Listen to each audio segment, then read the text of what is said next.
Assalamualaikum warahmatullahi wabarakatuh. Perkenalkan, nama saya Arif Lasari dengan NIM 2020131019, program studi pendidikan sejarah.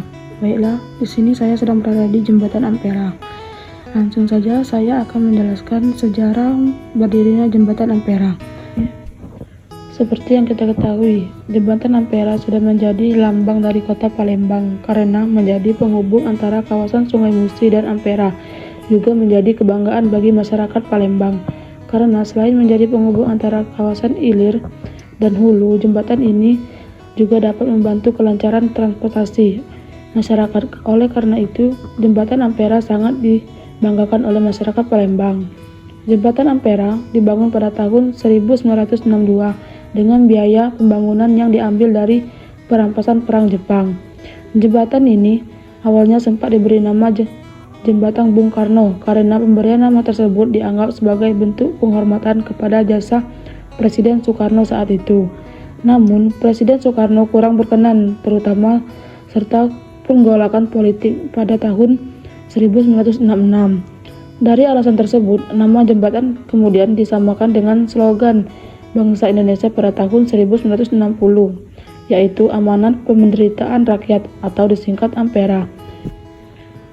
Struktur pembangunan Jembatan Ampera dibangun dengan panjang 1117 meter dan lebar 22 meter, sementara tinggi Jembatan Ampera adalah 11,5 di atas permukaan air, sedangkan tinggi menara mencapai 63 meter dari tanah. Antara kedua menara memiliki jarak sekitar 75 meter dan berat jembatan berkisar 944 ton. Jembatan Ampera memang sengaja diperjuangkan pembangunannya oleh Bung Karno untuk memenuhi perjuangannya membangun jembatan di atas Sungai Musi, sehingga sosoknya pun sangat dikagumi di wilayah kota Palembang.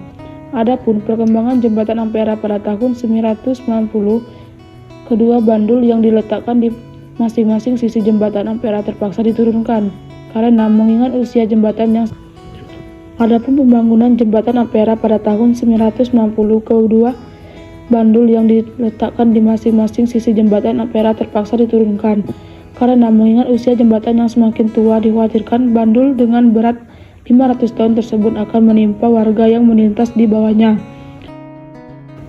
Pada tahun 1970, Jembatan Ampera mulai ramai dengan arus lalu lintas masyarakat Palembang yang memang tengah melakukan berbagai kegiatan perekonomian. Pada bagian tengah Jembatan Ampera sudah tidak lagi bisa terangkat. Hal ini dikarenakan pencabutan waktu dan penurunan yang menghabiskan sekitar waktu 30 menit lamanya. Maka dinilai mengganggu arus lalu lintas di sekitar hulu dan hilir. Karena itu, maka bagian tengah tersebut tidak lagi diangkat. Jembatan Ampera dibangun pada tahun 1962 dengan tenaga ahli yang berasal dari Jepang atas prakarsa Presiden Soekarno saat itu. Dana pembangunan jembatan pun diambil dari hasil peramasan saat Perang Jepang senilai 2,5 miliar yen. Tidak hanya itu, berbagai ahli konstruksi dari negara Jepang juga turut dipanggil untuk proyek tersebut.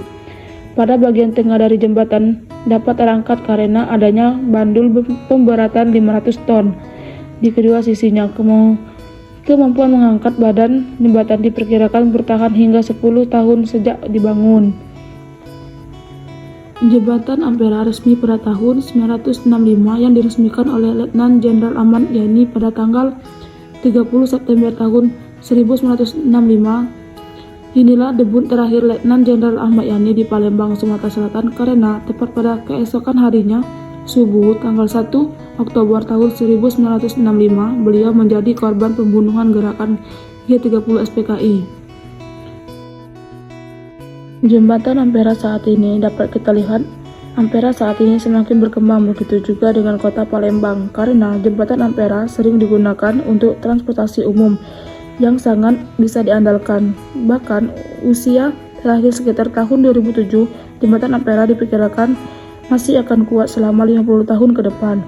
Pemerintah setempat sangat menjaga kebersihan di sekitar tempat ini agar dapat menjadi tujuan wisata yang ikonik.